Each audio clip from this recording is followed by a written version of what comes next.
Welcome to Chris's Central Station. Now, we haven't had any videos lately because we've been spending our time as not doing exhibitions, doing research and development.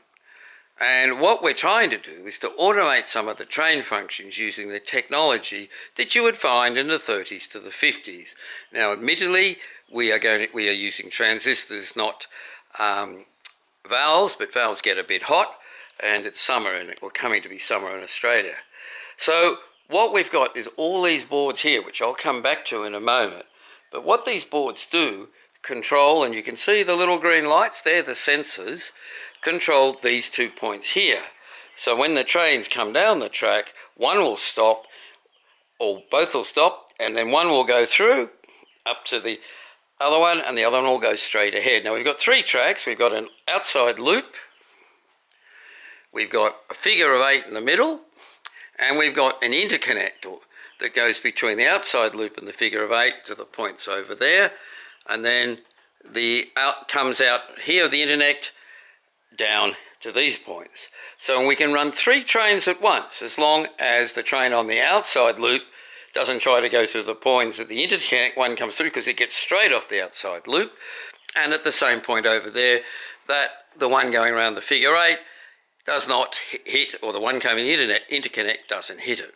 Now this is only stage 1. Eventually we're going to get it to be able to change trains from track to track, but we thought you might like what we're doing. So we've got quite a lot of boards controlling these things, these little sensor boards designed by my mate Keith the Electical Guru. But we've also got some very old technology we're going to show you. If you have a look here, this is something that I bought. You put under the track, and when the train goes over, the track's resting on foam. It makes a circuit, and the light over here will light up red or green. And we're just testing those today, and I just thought you might like to see what came. And that's 50s technology, at least, maybe 40s. So you'll see some of the lights come on as various sensors come on to tell us things are working. And hopefully, this is our 3rd take, the trains won't crash immediately we start them off. So I'm now going to ask the Electrical Guru to hit the power. This is a little boxy design.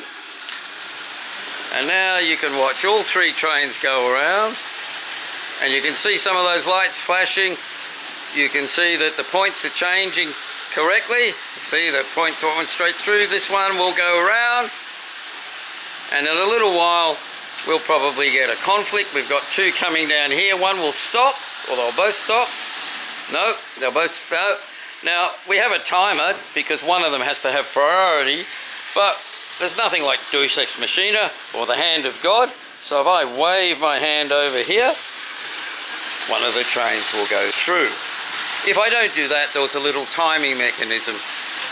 And if you happen to watch, then you will have seen the one on the interconnect slowed down to let the one on the figure 8 go around. Now you might ask, how do we do this? Well, Keith and I have spent a couple of weeks, Keith building boards, me testing it and setting it up. And you can see you must be in luck because all the trains are going without crashing. That was close, wasn't it? But it gets pretty close. So we have these little boards here that Keith has designed, and they're all designed to plug together, so that you'll see lights flash on them. And the thing about the points, these are French points, French Hornby Points, only can be got in France. We've had them modified. You can see that there's a little piece here to extend them because they were too close on their original thing the trains would hit. But they work very nicely. But they work on solenoids, so it works on a pulse power. So we can only give it a pulse. And there's one, the time has just gone.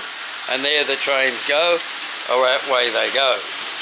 So these sets of boards here take the power from this board here, detects it with these sensor boards, and you'll see some lights flash, and that board there works the points and pulses the points, and hopefully the points change. You can see some of the sensor lights change on the boards and things, and we look over there, we're going to, oh, we almost had an accident over there, but we've certainly got it timed well today.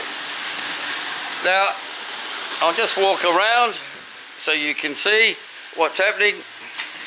Oh, we've got a train. Oh no, we're waiting for over there. You see, one of them will go. And I've walked over here to show you something which I cannot see. So we'll walk back. You can watch it. Here's the other set of boards. You can see the lights flash.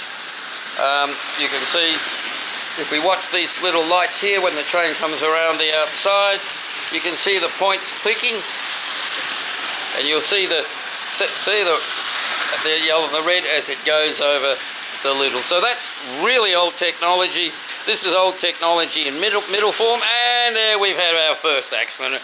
We're still trying to work out. We have to put what's called the reed switch on under the rails, because we can detect the front of the train, but not the rear of the train. So that's where we're up to at Chris's Central Station. This is what we call work in progress.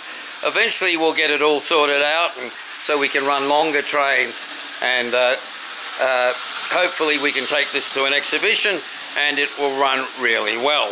The big problem we've got, if you have a look, there's so many wires running to sensors and things like that, and we're not young men, so we don't like crawling under the table. So we're going to come up with a very clever bus system, which we'll probably show you in a video about November or December. So that's what we get up to when we're not doing exhibitions at Chris's Central Station. And I'd just like to say thanks very much to Keith the Electrical Guru. You want to wave goodbye, Keith? Thanks, Keith. If it wasn't for Keith, none of this would work, and it certainly keeps us on our toes and solving lots of problems. And of course it's always nice. Oh, now we've had another train crash. The engine's running away, and Keith has now learnt the lesson to turn all the power off. Anyway, that's work in progress, and of course if it all worked successfully, it wouldn't be work in progress, it would be finished goods. So it's obviously not finished goods. Thanks very much for watching. Hope to see you in the next one.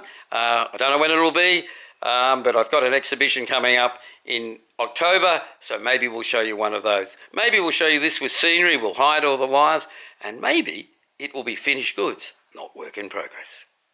Thank you for watching.